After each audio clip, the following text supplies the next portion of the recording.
자, 공수처장 나와 계시죠? 네. 공수처에 내란죄를 수사할 수 있는 권한이 있습니까? 공수처법에 의하면 직권남용 권리행사 방해죄에 대해서 공수처가 수사권을 갖습니다. 이와 관련된 범죄에 대해서는 수사를 할 수 있다라고 공수처법에 명시되어 있습니다. 공수처법 어디에도 내란죄를 수사할 수 있다 이런 직접적인 규정은 없는 것이고 다만 직권남용에 대해서 수사할 수 있기 때문에 연결된 사건으로 내란 혐의를 들여다보겠다 지금 이런 말씀이시죠? 네, 그렇게 해서 수사권이 인정되고 또 그에 터잡아 법원에서 여러 차례에 걸쳐서 체포영장이 구속영장, 체포영장이 발부되었습니다. 좋습니다. 제 주장은 알고 있어요. 내란죄를 수사할 권한이 없고 직권남용을 수사할 수 있는데 직권남용에 대해서는 현직 대통령의 경우에 헌법 제84조에서 내란이나 외환의 죄를 제외하고는 형사소추를 받지 않는다.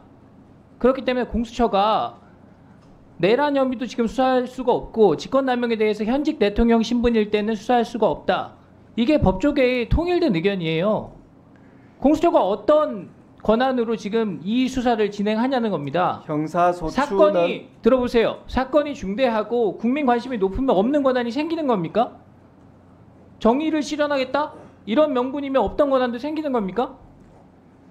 이렇게 해석해도 저렇게 해석해도 공수처가 수사할 수 있는 권한이 보이지가 않아요. 권한 없는 행위를 하는 것이 바로 직권남용이다. 공수처장님 그리고 지금 수사를 지휘하고 있는 검사들이요.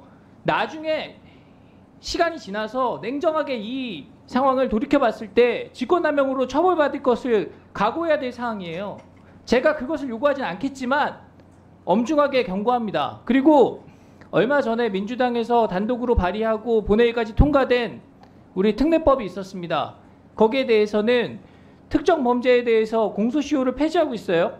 그런데 여기 보면은 수사기관에 근무하는 자가 직권남용하면 평생 소추받을 수 있도록 규정되어 있습니다. 지금 당장은 아니더라도 3년 뒤, 5년 뒤, 10년 뒤, 20년 뒤에라도 언제든지 지금 권한 밖의 행위를 하는 것에 대해서 문제가 될 수 있다는 점을 제가 말씀드립니다. 자, 조금 전에 법원에서 영장 발부했기 때문에 거기에 근거를 두고 수사를 한다 이런 취지로 말씀하신 거 맞습니까? 저희들이 법원에서 여러 차례에 걸쳐서 구속영장, 체포영장을 발부받았기 때문에 법적으로 법원에 의해서 아무런 문제가 없다는 것이 인정이 되었다는 그런 취지입니다. 공수처의 1심 관할은 서울중앙지방법원으로 한다고 되어 있습니다. 맞죠?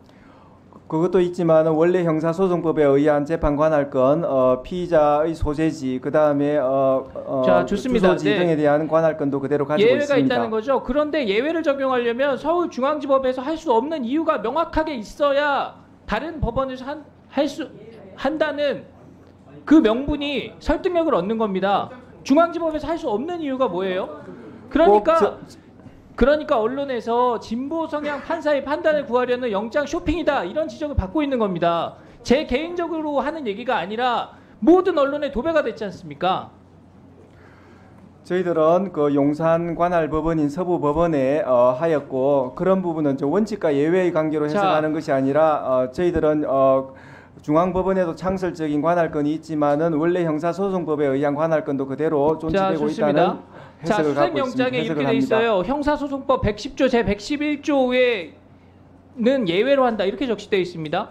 법관이 법을 임의로 적용하지 않는다고 배제할 권한이 어디에 있습니까? 그러면 입법부가 또 국회의원들이 존재할 이유가 절반쯤은 없어지는 겁니다. 이 엉터리 영장이 유효하다? 거기에 근거해가지고 체포영장을 집행한다? 어떤 범죄 혐의가 있는 국회의원한테 법원에서 영장을 내면서 이 사람은 너무 나쁜 사람이니까 면책특권이 있지만 이번에는 예외로 해. 회기 중이지만 바로 체포하는 걸로 하지 뭐. 이런 식으로 써놓으면은 그 의원을 체포할 수 있는 겁니까?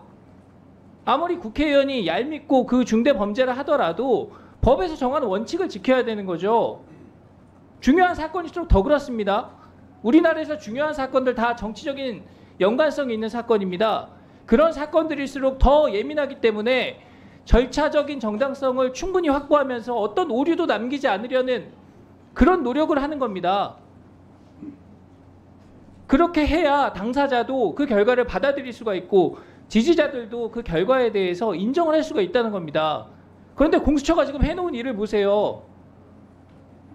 권한 없는 일을 해가지고 이렇게까지 일을 크게 벌이면서 그 수사 상황을 지휘하고 통제할 만한 지금 관리 능력을 전혀 보여주지 못하고 있지 않습니까? 그러니까 법적으로 명확하게 근거가 있는 경찰의 수사를 재이첩하라는 요구를 하는 겁니다. 의원님 그 부분에 대해서 말씀드리겠습니다. 형소법 110조와 111조는 군사비밀, 공무상 비밀을 보호하기 위해서 그러한 장소 물건에 대한 압수수색할 때 책임자의 승낙을 받으라는 그런 조항입니다. 제 얘기를 이 유념해서 사건은 들으세요. 체포영장, 그만하세요. 체포를 위한 수색이어서 그런 조항이 적용되지 않는다는 당연한 법리를 확인하고 있는 그런 상황입니다.